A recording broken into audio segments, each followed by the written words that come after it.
하나님이 도와주시면 흉년의 때에도 형통하게 됩니다. 창세기 26장 1절은 이렇게 시작합니다. 아브라함 때 첫 흉년이 들었더니 그 땅에 또 흉년이 들매 이삭이 그랄로 가서 블레셋 왕 아비멜렉에게 이르렀더니 흉년, 아브라함 때 경험한 흉년이 또 이삭도 경험하고 있습니다. 가끔 우리 인생에 흉년이 찾아오죠. 물질적인 흉년, 또 건강의 흉년, 관계의 흉년, 시련과 역경과 고통과 고난 같은 것들이 우리 인생의 흉년이 될 것입니다. 놀라운 사실은 이삭이 흉년의 때에 오히려 복을 받았다는 것입니다. 오히려 형통했다는 것입니다. 오늘 보면 12절 13절을 보시면 이삭이 그 땅에서 농사하여 그의 100배를 얻었고 여호와께서 복을 주심으로 그 사람이 창대하고 왕성하여 마침내 거보가 되어 놀라운 역사죠. 흉년의 때에 남의 땅에서 농사를 지었는데 100배를 얻었는데 하나님이 복을 주셨습니다. 그래서 창대하고 왕성하여 거부가 되었다. 그렇게 말씀하고 있습니다. 왜 하나님이 이삭을 창대하고 거부가 되게 하셨을까요? 그 이유는 하나님께서 그 아브라함에게 약속하신 그 맡기신 사명을 이루기 위해서 그렇게 하신 것이죠. 성경적 형통은 만민의 축복의 통로가 되는 것입니다. 자기 혼자 살 정도가 아니라 많은 사람들을 축복할 수 있는 축복의 통로가 되는 것이 성경적 형통입니다. 그리스도의 사명은 만민의 축복의 통로가 되는 것입니다. 이 사명은 믿음의 조상 아브라함에게 주셨고 또 아브라함과 함께 복을 받게 된 우리 모두에게 주신 사명이죠. 창세기 12장 3절에 보면 땅의 모든 족속이 너로 말미암아 복을 얻을 것이라 하신지라.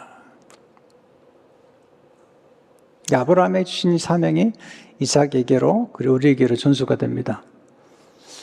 천하 만민을 복되게 하기 위해서는 먼저 복을 받아야 합니다. 하나님께서 아브라함에게 복을 주시고 이삭에게 복을 주십니다. 사람은 자신이 가진 것만 주게 되어 있습니다. 사랑을 갖고 있으면 사랑을 주게 되어 있고요. 그 지혜와 지식을 갖고 있으면 지혜와 지식을 주게 되어 있습니다. 물질을 갖고 있으면 물질을 줄 수 있죠. 자기가 가진 것을 줄 수 있지 자기가 갖지 않은 건 줄 수 없잖아요. 자신이 가진 것을 주기 위해서는 먼저 받아야 합니다. 잘 받는 사람이 잘 줄 수 있습니다. 무엇인지 나누어주기 위해서는 먼저 잘 받아야 합니다.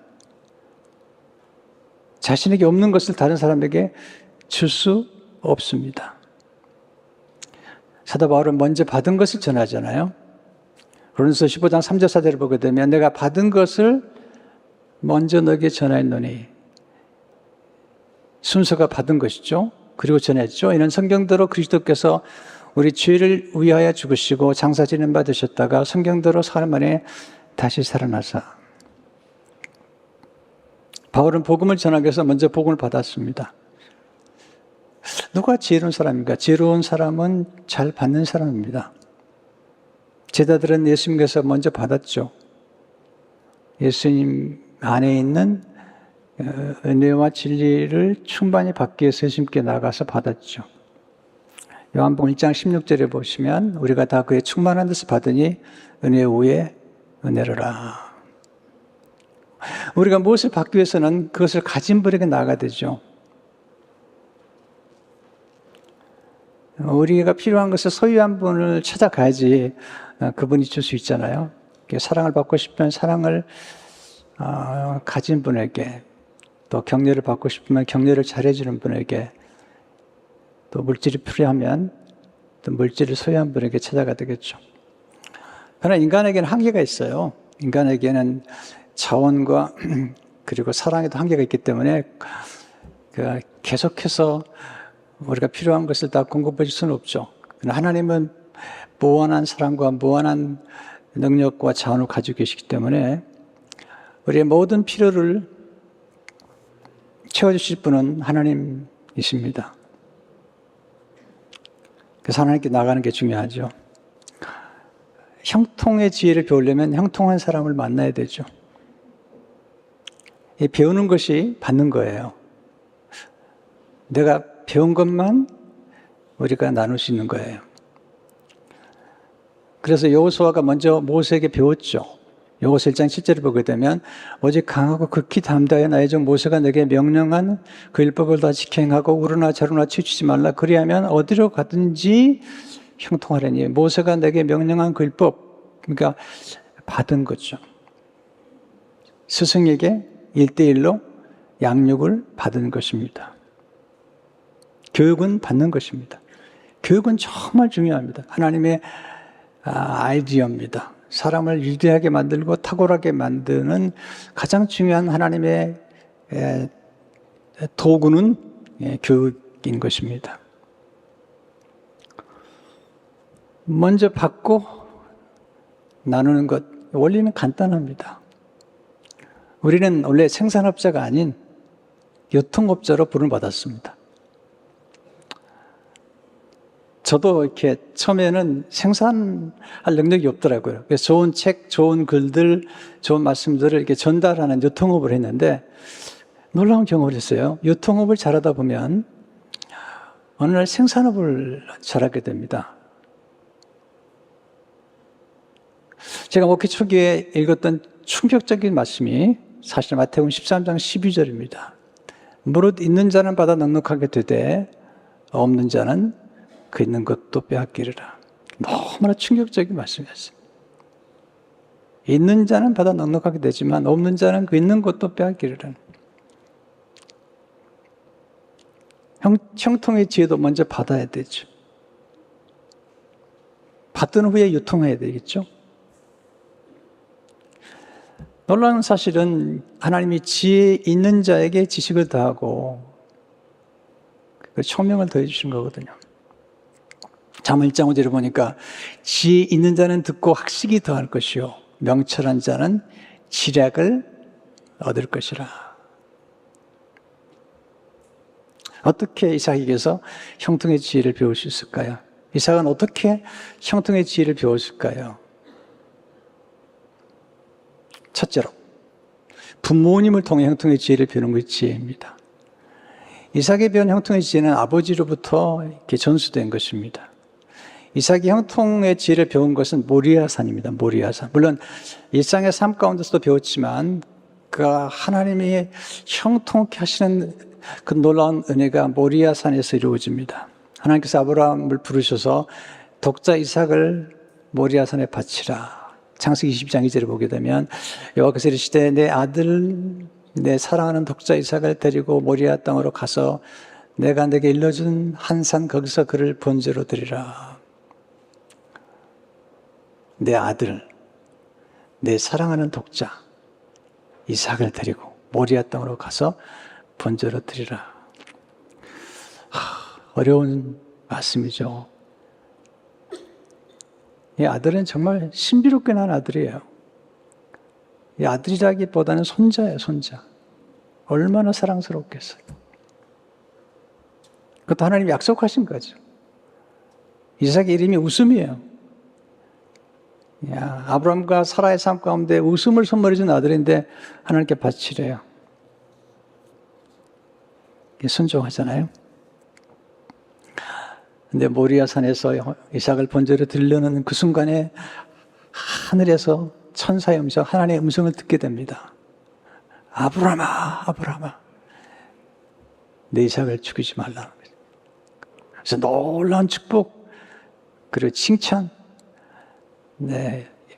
인정의 말씀을 주시는 거죠. 그때 모리아산에서 하나님께서 아브라함에게 주신 그 음성을 이삭이 듣습니다. 그리고 배우죠. 하나님이 큰 복을 주시는 것은 이런 이유 때문이구나. 첫째로 하나님을 경외하는 것이 형통의 지혜라는 거죠. 잠언 9장 10절에 보게 되면 여호와를 경외하는 것이 지혜의 근본이요 거룩하신 자를 아는 것이 명철이니라. 아들 이삭을 드렸더니 하나님이 칭찬하시는데 이렇게 칭찬하세요. 창세기 22장 10절을 보면 내가 내 아들 내 독자까지도 내게 아끼지 아니하시니 내가 이제야 내가 하나님을 경외하는 줄을 아노라. 하나님을 존귀히 여기는 거죠. 성경에 보시면 하나님을 경외하는 사람에게 약속하신 축복이 얼마나 놀라운지 몰라요. 한 절만 보겠어요. 잠언 22장 4절을 보시면 겸손과 여호와를 경외한 보상은 재물과 영광과 생명이라. 이 마지막 생명의 부분은 이건 영생에도 속하는 거예요. 그러니까 이 땅에서의 축복뿐 아니라 영원한 영생에 관한 축복까지도 약속하신 게 여호와를 경외함이거든요. 근데 이삭은 아버지를 따라서 하나님을 경외합니다.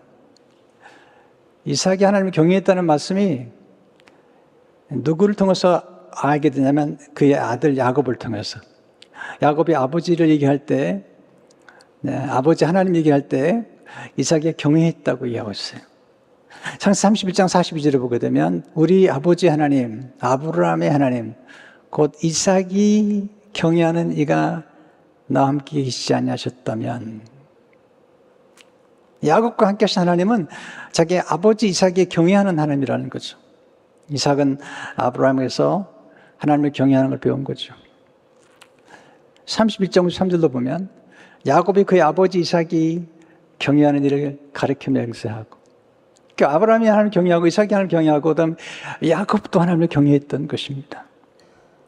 두 번째, 하나님 말씀에 순종하는 것이 형통의 지혜죠. 아브라함은 순종의 사람이죠. 갈대아우로 떠나라. 믿음으로 떠나는 겁니다. 히브리 11장 8절에 보면 믿음으로 아브라함 부르심 받았을 때 순종하여 장래 유업으로 받을 땅에 나아갔어. 순종이란 뭐죠? 순종이란 하나님의 말씀에 믿음으로 반응하는 것입니다. 순종이란 하나님의 말씀하신 것을 따라 행하는 것입니다. 말씀을 따라 행하는 것. 창세기 12장 4절에 오면 이 아브라함이 여호와의 말씀을 따라 걷고, 우리의 삶의 기준은 분명하죠. 하나님의 말씀을 따라가면 그 길이 형통의 길인 것입니다. 나중에 이삭을 바치라고 할 때 말씀에 순종하죠. 이해가 안 되지만 순종하는 것. 하나님께서 칭찬하세요. 내가 순종했구나. 창세기 22장 18절을 보시면 또 내 씨로 말미암아 천하 만민이 복을 받으리니 이는 내가 나의 말을 준행하였음이라 하셨다 하니라. 하나님의 말씀을 준행했다는 말이 순종했다는 거죠. 이삭은 아버지를 닮아 순종합니다. 셋째로 하나님께 성심을 다해 예배하는 것이 형통의 지혜입니다. 아브라함은 예배자였고요. 아브라함은 가는 곳마다 여호와 이름을 부르면서 제단을 쌓았죠. 이삭이 그걸 배운 거죠. 아브라함이 모리아산에 올라간 것은 예배하러 올라간 거예요. 창세기 22장 5절을 보게 되면 내가 아이와 함께 저기 가서 예배하고, 예배라는 말을 썼죠. 그는 모리아산에 예배하러 온 것입니다. 예배할 때마다 예물을 드렸죠. 이삭이 알고 있는 거죠. 이삭이 물어봐요. 22장 7절을 보게 되면 이삭이 이르되 불과 나무는 있거니와 번제할 어린 양은 어디 있나이까. 이삭이 알고 있는 거예요. 아버지가 예배 드릴 때마다 불과 나무와 함께 어린 양을 가지고 가서 예배를 드렸는데 지금 불과 나무는 있는데 어린 양이 없는 거죠. 여러분, 예배에 성공한 사람이 인생에 성공하는 거예요. 예배라는 단어, worship이라는 단어는 worth, 가치라는 데서 하나님을 가장 가치 있게 여기고 가장 존귀히 여기는 것이 예배잖아요. 가장 정성을 다하는 거죠. 이삭도 아버지를 닮아서 가는 곳마다 제단을 쌓고 하나님 이름을 부릅니다. 하나님을 위해서 제단을 쌓고 번제를 드리고 그 하나님의 이름을 부르는 게 예배죠. 창세기 26장 24절 25절을 보게 되면 그 밤 여호와께서 그에게 나타내셨을 때 내가 너와 함께 있어 내게 복을 주어 내 자손이 번성하게 하신지라. 이삭이 그곳에 제단을 쌓고 여호와의 이름을 부르며 거기에 장막을 쳤더니. 네, 예배는 하나님 앞에 단을 쌓는 거고 하나님 이름을 부르는 것입니다. 세 번째, 네 번째, 네, 하나님을 신뢰하는 믿음이 형통해집니다. 하나님을 신뢰하는 것. 아브라함은 하나님을 신뢰했어요. 아들 이삭을 바치라고 하는 순간에도 하나님을 신뢰했습니다. 하나님의 능력을 신뢰했습니다. 하나님의 사랑을 신뢰했습니다. 하나님이 내 아들 이삭을 바치라고 하는 것은 무슨 뜻이 있을 거야? 라고 하나님을 신뢰했던 겁니다. 근데 성경에 보게 되면 아브라함이 뭘 신뢰했냐면 부활을 신뢰했다는 부활을. 하나님 앞에 이삭을 드리면 하나님이 부활을 다시 살려주실 거라는 믿음을 가졌다는 거죠. 어떻게 할 수 있죠? 창세기 22장 5절을 보세요. 예, 아브라함의 종들에게 이르되 너희는 나귀와 함께 여기서 기다리라.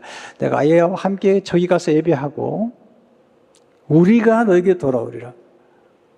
전 이 말씀을 깨닫는 중에 몸에 전율이 오더라고요.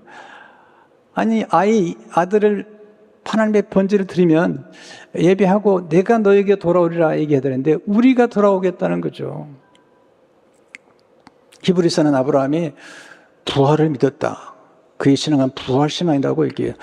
인류 역사상 최초로 부활을 믿고 경험한 사람. 영적으로 봤을 때요. 이삭은 예수님의 모형이잖아요. 사실 아브라함의 마음속에 이삭은 죽었고 모리아산에 3일 동안 갈 동안 이미 죽었고 모리아산에서 다시 살아났다는 거죠. 히브리서 10장 19절을 보게 되면 그 하나님이 능히 이삭을 죽은 자 가운데서 다시 살리실 줄로 생각한지라. 비유컨대 그를 죽은 자 가운데 도로 받은 것이니라. 아브라함 믿음을 얘기할 때 이삭을 죽은 자 가운데 살리실 것을 믿었다는 거죠.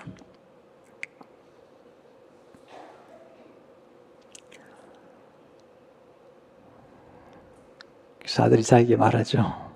네, 하나님이 준비하실 것이다.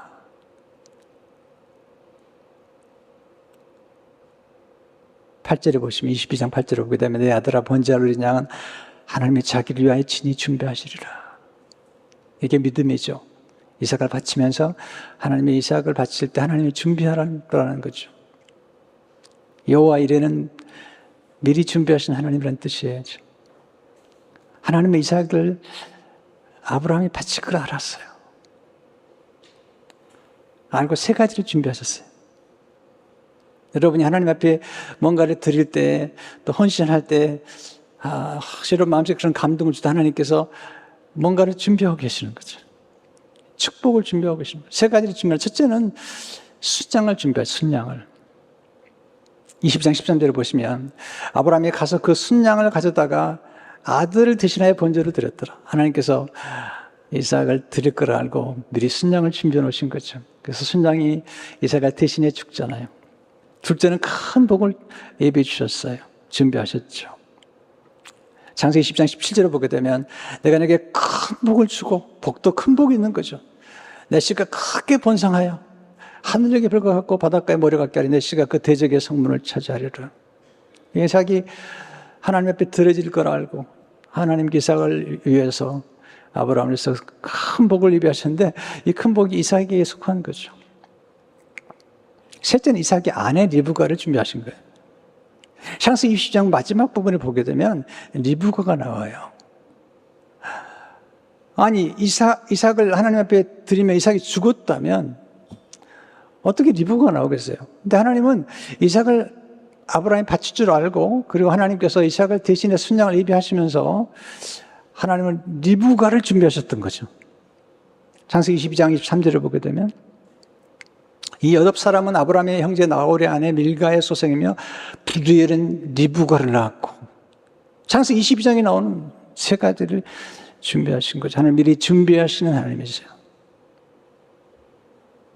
하나님 미리 계획하신 하나님이시죠. 하나님 우리의 믿음을 따라 상을 주세요. 아브라함이 선포를 해버려요. 하나님이 준비하실 거다. 입술로 선포를 해버려요. 제 케이스 목사님이 책에 보면 11명의 여인들이 찾아와요. 의사들이 아이를 낳을 수 없다고 그렇게 판정을 내린 여인들이 찾아와서 목사님 성경에 보면 낳고가 나오는데 기도해 주세요. 그래서 목사님이 기도해 드렸어요. 낳고. 그래서 그 다음에 12명이 태어났어요. 11명이 모두 아이를 갖고 한 가정은 쌍둥이가 태어났어요. 12명이 태어났어요.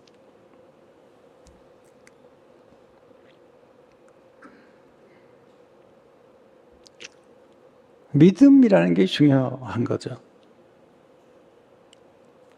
에이, 목사님, 그 믿는다고 될까요?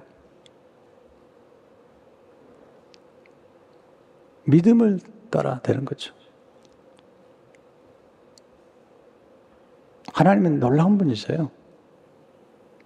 100세가 된 아브라함, 90세가 된 사라에게서 하나님께서 아들을 주시잖아요.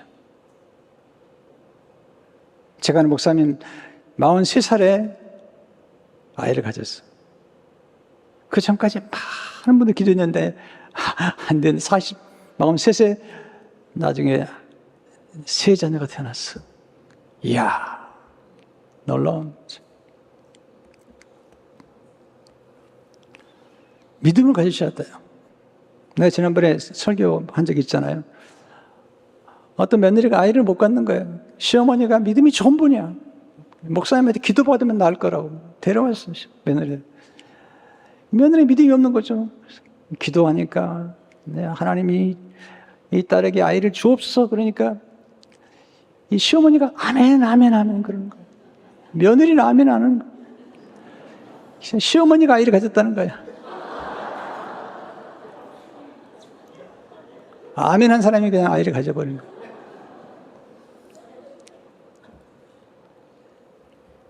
요즘 나이가 들어도 아이를 많이 갖잖아요. 50이 가진 분도 있고. 하나님이 어떻게 역사할지 모르잖아요. 끝나기 전까지 끝난 게 아니잖아요.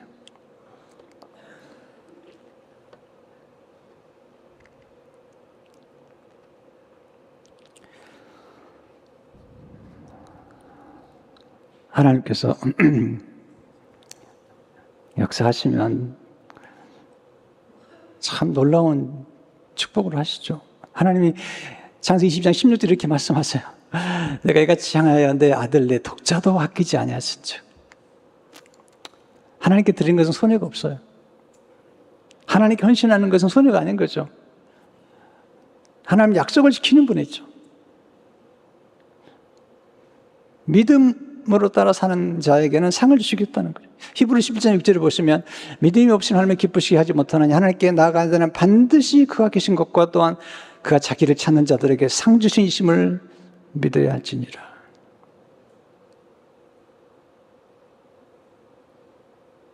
이렇게 드린다는 게 참 짓도는 쉽지 않죠. 여러분 사랑하면 드리게 되죠. 로고스 교회를 이제 개척하고 목회하다가 그때 건축할 때가 됐어요. 지금 우리 건축 기간이 아니니까 얘기하는 겁니다. 됐는데 우리 부부가 그 당시에 가진 걸 다 드렸어요. 제 아내가 저 모르게 이렇게 꼽을 추는 게 있더라고요. 뮤추얼 펀드에 돈 넣었는데 그게 꽤 커졌어요. 몰랐어요. 그렇게 돼. 그 당시 뮤추얼 펀드가 잘 됐던 거. 그 아이들을 위해서 제 아내가 해놓은 거예요. 아이들도 용돈을 드렸어요. 자기가 가진 용돈을 500불씩 드리고. 아이들의 준비를 드리면서 그렇게 기도해서 하나님, 이민교회 목회 자녀는 교회가 교육을 시키지 않습니다. 하나님, 우리 자녀들 교육시켜 주십시오. 믿음으로 드렸어요. 네, 성실하게 하나님 응답하셨어요. 한국교회가 다르게 이민교회 목회자들 자녀는 교회에서 교육비를 안 주잖아요. 달라고 얘기하는 게 아닙니다. 우리들 다 졸업했으니 걱정하지 마세요. 근데 정말 우리 두 아이가 대학에 다니는 그 기간 동안 하나님께서 아이들 학비를 할 수 있도록 도와주셨어요.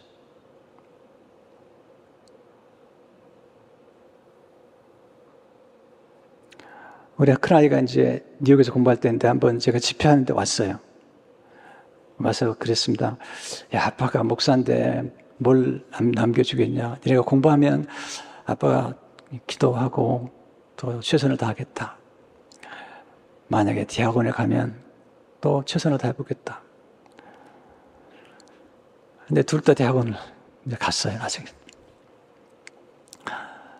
하나님 은혜로 이렇게 하나님이 역사하는 걸 경험했어요. 간증이죠, 간증. 믿음으로 살아나. 우리 큰아이가 뉴욕에 공부하러 간다고 할 때, 야, 도저히 우리는 감당할 능력이 없는 거예요. 그래서 그렇습니다. 너 아버지는 가난해도 하늘의 아버지는 부자다. 여러분, 누가 훌륭한 부모입니까? 하늘의 아버지를 알려주는 부모. 너의 아버지, 하늘의 아버지가 진짜로 부유하고 능력 있다는 것을 가르쳐주는 부모가 진짜 훌륭한 부모인 거예요.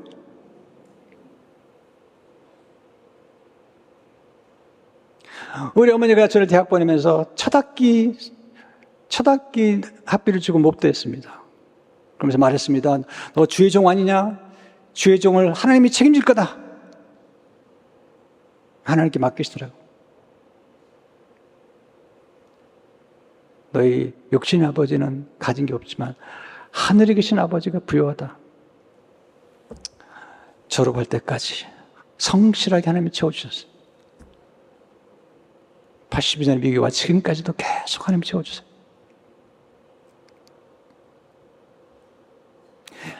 이삭도 믿음의 사람이 됐어요. 히브리 10장 20절을 보게 되면 믿음으로 이삭은 장자 쓸 일에 대하여 야곱과 에서에게 축복하였습니다. 두 번째, 형통의 지혜는 하나님의 인도를 받는 지혜죠. 하나님이 흉년의 때에 이삭을 찾아오세요. 그리고 축복하세요. 왜 축복하냐면 아브라함 때문에 축복하세요. 이게 아버지의 믿음이 참 중요한 거죠. 항상 20장 22절에서 들어보세요. 여호와께서 이삭에게 나타내실 때 애굽으로 내려가지 말고 내가 내게 지시하는 땅에 거주하라. 이 땅에 거주하면 내가 너와 함께 있어 내게 복을 주고 내가 이 모든 땅을 너와 내 손에 주리라. 내가 내 아버지 아브라함에게 맹세하는 것을 이루어 내 자손을 하늘의 별과 같이 번성하게 하며 이 모든 땅을 내 자손에 주리니 내 자손을 말미암아 천하 만민이 복을 받으리라. 이는 아브라함이 내 말을 순종하고 내 명령과 내 계명과 내 율례와 내 법도를 지켰음이라 하시니라.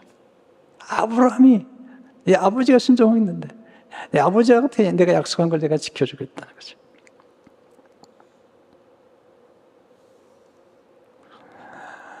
이삭은 하나님이 지시한 땅으로 갑니다. 그래서 복을 받습니다. 형통합니다. 오늘 본문 12절에 14절이죠.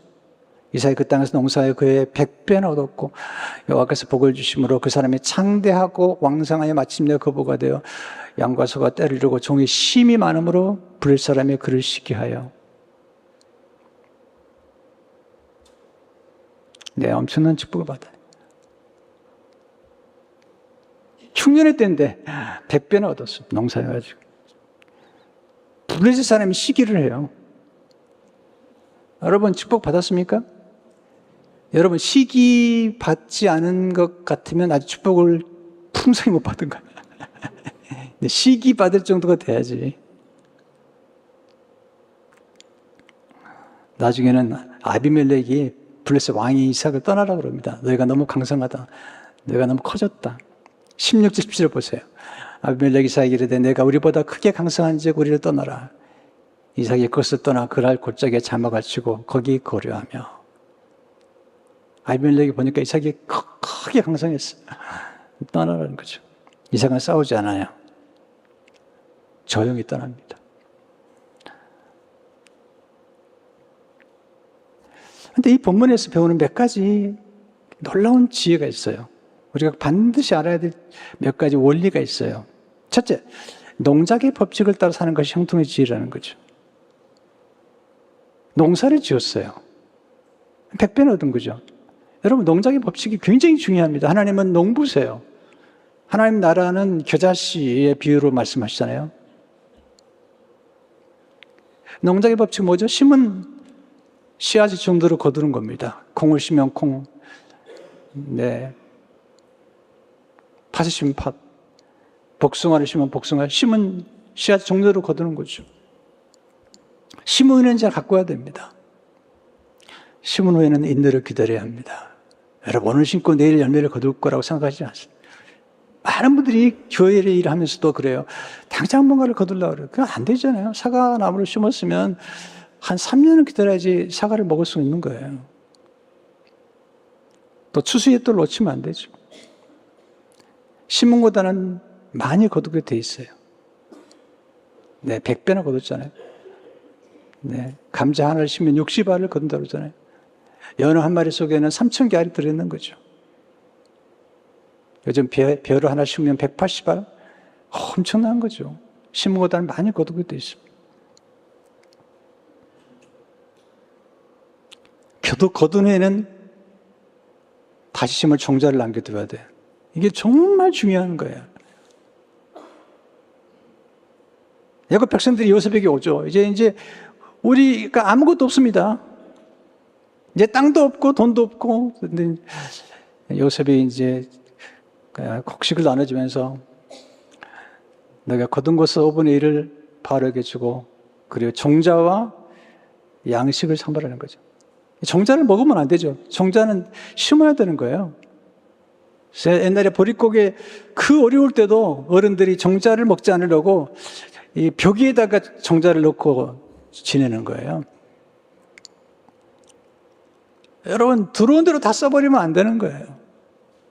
들어오면 그것을 곡식과 종자로 나눠야 되는 거죠. 이 종자가 뭐죠? 이게 11조예요, 11조. 다 먹어버리면 여러분에게 심는 게 없는 거죠. 말라기서 보세요. 하나님이 그냥 하나님의 약속을 붙잡고 얘기하시잖아요.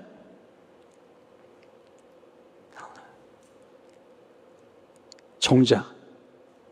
이걸 먹으면 안 되는 거예요. 종자는 심어야 되는 거죠. 사르밧 과부가 마지막 통에 가루, 기름병이 그거 자기 먹으면 끝나는 거예요. 근데 심었더니 3년 6개월 동안 역사나다는 거죠. 어떤 건 먹을 게 있고 어떤 걸 심을 게 있는 건데 이게 지혜거든요. 제가 살아보니까 먹을 게 있고 심을 게 있는 거죠. 근데 심을 걸 먹어버리면 안 되는 거죠. 우리는 말씀의 원리를 따라 사는 사람들이에요. 말씀을 따라 사는 가운데 말씀이 어떻게 우리 삶 가운데 나타나고 그 말씀이 어떻게 우리 자녀들에게 축복이 되는가를 우리가 경험해야 돼요.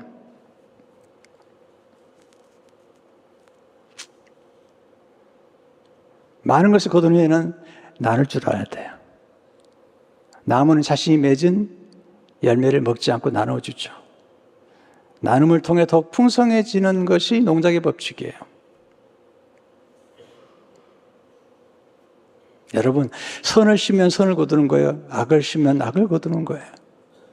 격려를 심으면 격려를 거두는 거예요. 존중을 심으면 존중을 거두는 거예요. 돈을 심으면 돈을 거두는 거예요. 씨앗의 종류대로 거두는 거죠. 우리가 심은 종류대로 거두는 거예요. 어떤 선교사님이 그런 간증을 하시더라고요. 누가 양복을 맞춰줘서 그 양복을 입고 나가는데 어느 날 보니까 어떤 사람이 너무 춥게 살더라는 거예요. 자기 옷을 벗어줬더니 그 다음부터 그렇게 옷이 들어오더래요. 옷이. 어떨 때는 청바지 회사에서 700벌이나 되는 옷을 보내왔더래요. 계속 들어. 전 미국에서 경험했던 게 뭐냐면 여기 왔을 때 전도사죠. 그 당시에 월급 한 달에 200불, 500불 받을 때입니다. 근데 신방을 가. 그러면 여학생들 신방할 때마다 쌀을 사가서 쌀을. 근데 전도사 때 뭐 교회에서 목회할 준비가 있는 것도 아니고 그냥 우리도 어렵지만 갈 때마다 이렇게 쌀을 사갖고 놀라운 사실이 한 2년 정도 계속 쌀이 들어오는 거예요. 또 책을 많이 나눠드렸어요. 좋은 책들을 자꾸 나눠드렸어요. 왜냐하면 저는 성경의 길이 있고 책의 길이 있다고 믿기 때문에 좋은 책들을 자꾸 선물하는 거예요. 나중에 쌀이 들어오는 거예요. 책이 막 쓰게 되는 거죠. 놀라운 경험을 했어요. 종류대로 거두는 거예요.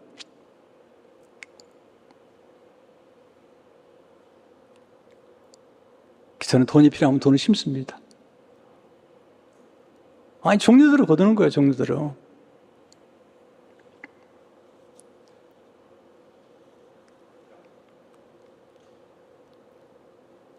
두 번째, 어려울 때일수록 근본으로 돌아가는 행동이에요. 근본으로. 어렵다고 자꾸 무리수를 두면 안 되는 거예요. 네. 예수님이 40일 금식하고 배가 고팠어요. 유혹을 합니다. 배고프니까. 돌로 떡을 만들라는 거죠. 안 만듭니다. 하나님 나라는 농작의 법칙이지 돌로 떡을 만드는 나라가 아닙니다. 마태복음 4장 4절 이렇게 말씀하시죠. 사람의 떡으로만 살 것이 아니요 하나님의 입으로부터 나온 모든 말씀으로 살 것이니라. 하나님께 돌아간다는 거죠. 이삭이 잘 된 다음에 아버지 우물을 파요. 이게 우물이 근본이에요. 네, 우물, 생수가 없으면 가축을 키울 수도 없고 농사도 못하는 거죠. 그 근본으로 돌아가는 거죠. 아버지께로 돌아가는 거죠. 아버지 하나님께로 돌아가는 거예요. 마태복음 16장 18절을 보세요. 그 아버지 아브라함 때 팠던 우물들을 다시 팠으니 이는 아브라함이 죽은 후에 블레셋 사람이 그 우물들을 메웠습니다. 이삭의 그 우물들의 이름을 그 아버지가 부르던 이름으로 불렀더라. 이게 과거가 중요한 거예요. 아버지의 그 축복된 우물이 중요한 거예요. 이걸 부흥이란 말을 썼어요. 마틴 존스는요. 생수로 돌아가는 거. 이 생수가 뭐죠? 이게 하나님이시잖아요. 성경에 보면요. 한국 초대교회가 이렇게 교회를 이렇게 개척할 때마다 우물이 있는 곳을 개척했어요. 우물이. 교회 안에 우물이 있는 거예요. 이 우물은 뭘 상징하죠? 이건 구원을 상징하는 구원의 우물. 이사야 12장 3절을 보시게 되면 그럼 너희가 기쁨으로 구원의 우물들에서 물을 기르려다. 구원의 우물들에서 물을 기르려다. 물이 중요하잖아요. 생수가 중요하잖아요. 생수는 하나님을 의미하잖아요. 하나님은 생수의 원천이시죠. 지혜란 원천으로 돌아가는 거예요. 지혜란 원천을 소중히 여기는 것입니다. 지혜란 원천에 머무는 것입니다. 한 번 마신 물보다 우물을 소유한 사람이 지혜로운 사람이에요.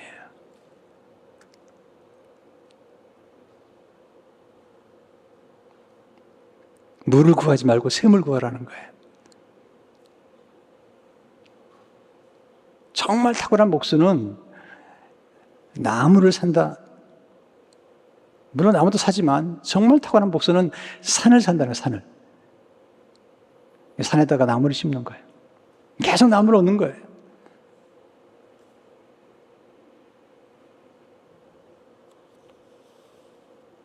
우리는 과거를 잘 배우셔야 돼. 과거를 잘 연구해야만이 미래가 열리는 거예요. 여러분, 시스템만 바뀌지 사람은 바뀌지 않아요.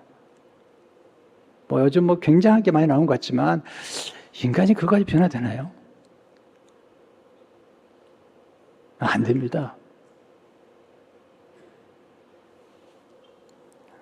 우리는 다시 생수로, 말씀으로, 기도로, 성령 충만으로 돌아가요. 성령 충만으로. 여러분, 인간의 노력만 가지고 안 돼요. 하나님이 역사하셔야 돼요. 하나님이. 지금도 세계에서 부흥하는 교회들은 성령의 역사를 의지하는 오순절 교회가 부흥하는 거예요. 한국 교회가 옛날에는 대형교회가 많았어요. 지금은 아니에요. 세계 100교회 가운데 한국 대형교회 하나밖에 안 들었어요. 아시아에서 네 번째, 그것도 큰 교회 네 번째. 지금 나이지리아의 한 교회가 지금 400만 명이 모여요. 인도네시아 그 모슬림 국가에 200만 명이 모이는 교회가 생겼어요. 인도에 100만 명이 모이는 교회가 2교회나 있어요. 인도가 인구가 많잖아요. 기독교 숫자가 적은 것 같지만 퍼센티지로 3천만 명이에요. 3천만 명. 지금도 하나님 역사하시는 겁니다. 성령의 역사가 함께 하실 때만이 그런 놀라운 부흥이 이루어지는 거거든요. 아브라함이 100세가 됐어요. 사라가 90세가 된 거죠. 몸이 노쇠하고 이제는 아이를 낳을 수 없다는 거예요. 하나님 말씀하세요. 아브라함아, 너 이름 바꾸라. 아브라함을 아브라함으로 바꾸라는 거죠. 사례를 사라로 바꾸라. 여러분 보시면요. 아브라함 할 때, 아브라함은 거기 H가 없어요. 근데 아브라함 할 때 H가 들어갑니다. 사레이 할 때는, 사례는 H가 없어요. 사라 할 때 H가 있습니다. 이 H가 뭔지 아세요? 이게, 히브리 말로, 이게 생기예요, 생기. 이게 성령이에요, 성령. 성령이 훅 들어간 거예요. 근데 100세가 된 아브라함의 90세가 된 생수의 그 여인의 몸에서 그냥 새롭게 성령의 역사로 회복이 되는 거죠. 오늘 그런 역사가 있기를 축원합니다. 성령의 역사가 있어야만 교회가 부흥하고 가정이 부흥하는 것이지 인간의 노력은 한계예요. 보통 30배, 60배, 100배. 지금 아브라함이나 이삭이나 제가 이제 다음 주에 요셉 보겠지만 이 엄청난 일들은 어떻게 이건 차원이 다른 차원으로 들어가야 돼요. 그렇지 않으면 큰 하나님의 역사를 경험할 수가 없는 거죠. 세 번째, 온유한 성품을 형성하는 것이 형통의 지혜입니다. 제가 보니까요, 성격은 타고나요. 근데 성품은 훈련을 통해 형성이 돼요. 성격, 기질은 타고나요. 근데 성품은 훈련을 통해 형성이 돼요. 성품은 굉장히 중요해요. 그 중 하나가 온유한 성품이죠. 온유한 성품의 특징은 싸우지 않아요. 이삭이 그랄 골짜기에 샘의 근원을 얻잖아요. 창세기 10장 19절을 보시게 되면 이삭의 종들이 골짜기를 파서 샘 근원을 얻었더니 이게 축복이죠. 샘 근원을 얻은 거니까. 근데 그런 목사들과 이삭의 목사들이 싸워요. 다투게 됩니다. 줘버려요. 다시 파요. 21절에 보면 또 다른 우물을 팠더니 그들이 또 다툼으로 그 이름을 신나라 했으며 이삭을 통해서 아주 소중함을 배우는 거죠. 빼앗길 바에는 줘버리는 게 나아요. 쫓겨날 바에는 떠나는 게 나아요. 제가 그랬어요. 온유란 가능한 싸움을 피하는 거예요. 뭐 싸움 안 할 수도, 싸울 수밖에 없는 상황이지만 가능한 싸움. 온유란 싸우지 않을 때까지 의무를 계속 파는 거예요. 온유한 사람은 좋은 결과가 나올 때까지 횟수를 더해가며 하늘을 반복하는 사람이죠. 이삭이 계속 우물을 파는 거예요. 뺏으면 줘버려요. 또 파는 거죠. 그랬더니 더 이상 싸움이 없어져요. 22절을 보세요. 이삭이 거기서 옮겨 다른 우물을 팠더니 그들이 다투지 아니하였으므로 그 이름을 르호봇이라 하여 이르되 이제는 여호와께서 우리를 우위하여 넓게 하셨으니 이 땅에서 우리가 번성하리로다 했더라. 이제는 하나님께서 넓게 하신 거죠. 거기까지 가는 거죠. 온유한 마음은 따뜻하고 부드러운 마음이죠. 여러분, 차가운 것은요, 다 죽어가는 게 차가운 거예요. 딱딱한 것도 다 죽어가는 겁니다. 교회도 따뜻해야, 따뜻해야 부흥하는 거예요. 교회 왔을 때 참 교회가 친절하고 따뜻해야 돼. 어떤 교회 가면 너무 차가워. 비판적이고, 정죄하고, 너무 상. 여러분, 이 뱀이라는 것은 내형동물입니다. 차가운 걸 좋아해요.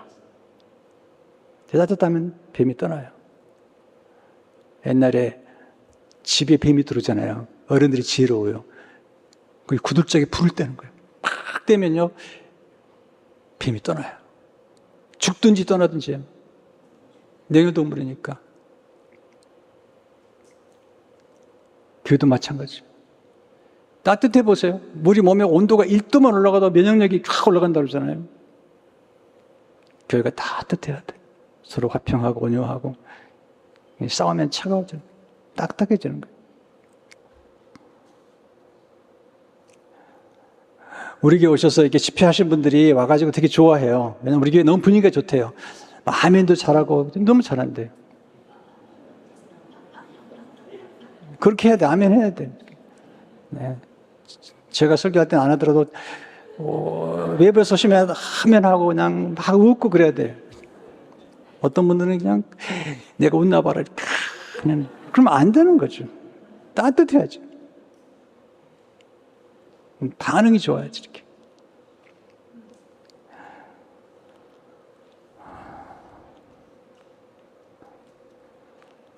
하나님께서 땅을 주신다. 10편 11절에 보면 그러나 온유한 자들은 땅을 차지하며 풍성한 화평으로 즐거워하리로다. 여러분, 경건한 사람들이 땅을 차지해야 되는 거예요. 지금 경건하지 않은 사람들이 땅을 너무 많이 차지해가지고 이 세상이 지금 복잡한 거예요.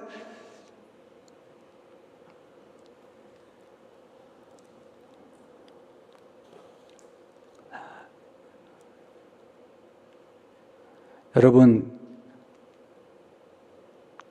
하나님이 땅을 약속하시잖아요. 왜냐하면 땅에서 곡식이 나오고 생명이 나오고 생명이 크는 거예요. 땅을 다스리는 거예요.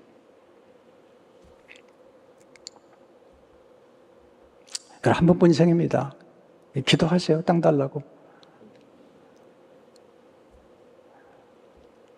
무슨 땅을 달라고 기도하냐고. 하나님보다 더 경건해. 하나님의 땅을 달라고 그랬으면 기도해야 될 거 아닙니까? 내가 땅을 주겠다고 그러잖아요. 아브라함에게. 내가 내게 시한 땅으로 가라는 거죠. 이 땅을 내게 주. 온유한 사람은 인간관계가 굉장히 유연합니다. 이삭이 잘된 걸 보고 아비멜렉이 찾아왔어요.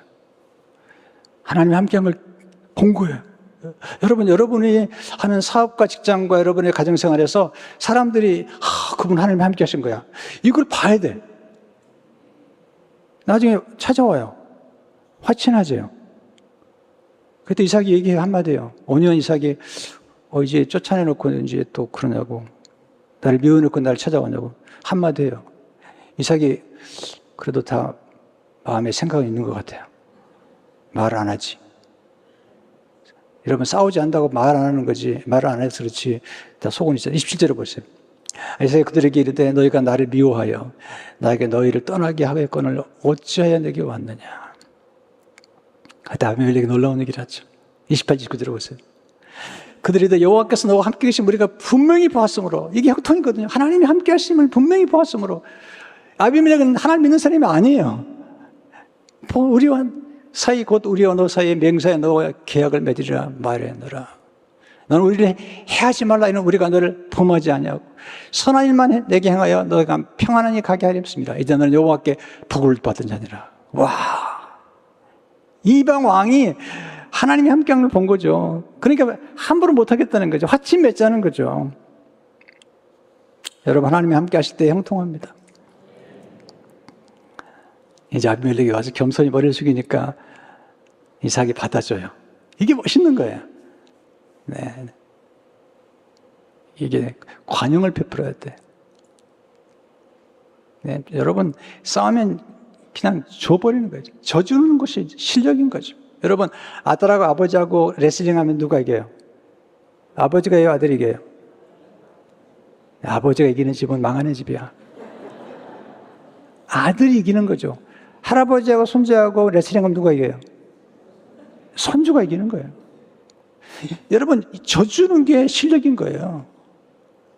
여러분, 부부싸움 했을 때 누가 이겨요?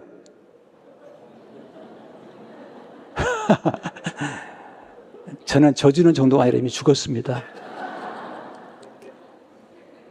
사랑하면 져주는 거예요. 그리고 실력 있는 사람만이 져주는 거예요. 실력이 없으면 져주지 못해요. 힘이 없어서 지는 게 아니에요. 실력이 있으니까 지는 거예요. 왜? 그 다음을 아니까. 진정한 힘은 싸움을 피하는 거예요. 용서와 간용하는 거죠. 이삭이 참 멋있잖아요. 30절을 보세요. 이삭이 그들을 위하여 잔치를 베풀며 그들이 먹고 마시고 아침 일찍 일어나 서로 맹세한 후에 이삭이 그들을 보내며 그들이 평안히 갔더라. 여러분 곁을 떠났던 사람들이 나중에 여러분이 머리를 숙여 찾아오면 받아주세요. 이 멋있잖아요.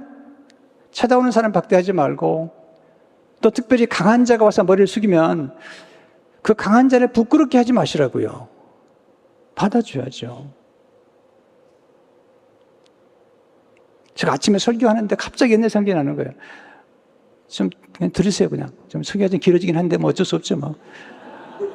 제가 로고스 교회를 개척하고 뭐 교인 몇 명 안 될 때입니다. 너무 힘들고 그럴 때 이제 한국에 가끔 나갔는데 그 플로시나께서 공부한 목사님 가운데 PhD를 공부하고 아주 잘 나가는 목사님 계셨어요. 정말 잘 나가는 목사님 계셨어요. 그분이 이제 뭐도 하고 그래서 이제 가서 혹시 만나가지고 뭘 좀 배울까 하고 연락을 드렸어요. 전화번호 어떻게 알아가지고. 목사님, 저 강주민 목사예요. 누구요? 아, 저 강주민 목사예요. 그 플로시나교 옆에 있는 로고스교회. 누구요?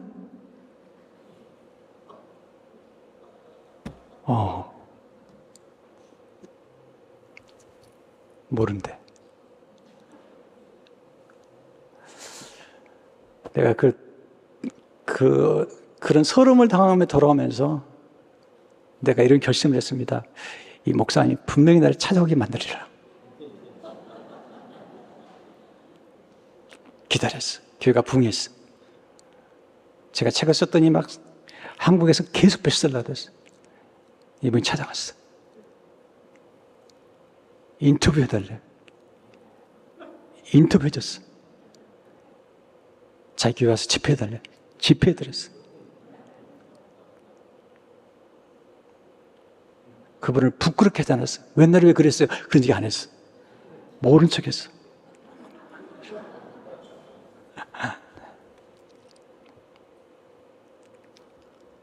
이렇게 관계 유연해야 돼, 이렇게. 다 선을 긋고, 당신 안 돼. 그러면 안 되는 거죠. 그것도 아비멜렉은 왕이잖아요. 화친 매어 놓는 거예요. 예수님이 그런 말씀 하시잖아요. 10,000명으로 20,000명 못 이긴다는 거예요. 20,000명 못 이기면 화친하라는 거예요. 근데 안셀림 그린이라는 분이 글을 보다 깜짝 놀랐어요. 이렇게 얘기하는 거예요. 10,000명, 20,000명 못 이기면 화친하게 되면 30,000명이 된다는 거예요. 아, 그렇구나. 이삭이 아비멜렉과 화친하는 경우에 이삭이면 더 커지는 거예요. 최상형통은 사실은 하나님의 구원의 드라마에 참여하는 거예요. 왜냐하면 이삭이 거부가 되는 걸 지금 얘기하는 게 아니에요. 이삭이 나중에 리브가와 결혼해가지고 야곱을 낳아가지고 야곱의 후손 가운데 유다가 그리고 예수님이 오시는 거예요. 구원의 드라마가. 이삭이 결혼했는데 리브가가 아이가 없어요. 남편이 기도해요. 멋있는 거예요. 주로 아내가 기도하는데 남편이 기도하는데 그 기도가 응답이 돼요. 창세기 25장 21절을 보세요. 이삭이 그의 아내가 임신하지 못함으로 그를 여호와께 간구하며 여호와께서 그의 간구를 들으셨으므로 그의 아내 리브가가 임신하였더니 와, 이 남편이 이삭이 기도의 능력을 아는 거예요. 아내에서 기도했더니 아내가 아이를 낳는 거죠. 남편들이요, 아내를 위해서 기도하십시오. 물론 아내가 남편을 위해서 기도하는 건 중요한 일이지만 남편도 아내를 위해서 기도해야죠. 그래서 예수님이 오신 거예요. 예수님이 오셔서 온 인류를 구원하신 구원의 역사가 나타난 거잖아요. 그러니까 우리 삶 가운데 우리가 하는 모든 일들은 이 구원의 드라마 속에 포함될 때 그게 진정한 형통이 되는 거죠. 이삭이 리브가를 통해서 야곱을 낳고 야곱이 12아들 낳고 요셉, 유다를 낳고 다윗이 예수님을 통해서 우리를 구속하신 거죠. 이삭을 바칠 때 순양을 입었는데 그 순양 대신 예수님께서 십자가에서는 그냥 죽으신 거예요. 그리고 우리를 구원하신 겁니다. 왜 우리 형통해야 될까요? 형통을 통해서 많은 사람을 구원하기 위해서 형통을, 만민의 생명을 구원하기 위해서 하나님 여러분에게 이런 축복을 주시기를 주 이름으로 축원합니다. 하나님 아버지 감사합니다. 아브라함, 이삭을 통해서 축복하신 축복, 그리고 이삭의 후손으로 예수님 오셔서 우리를 구원하신 그 놀라운 구원의 드라마를 깨닫게 하시며 주의 놀라운 축복이 우리 성도들의 가정에 사업 가운데 넘치도록 도와주시고 직장 생활에 자녀들에게 넘치도록 역사해 주옵소서. 예수님 이름으로 기도하옵나이다.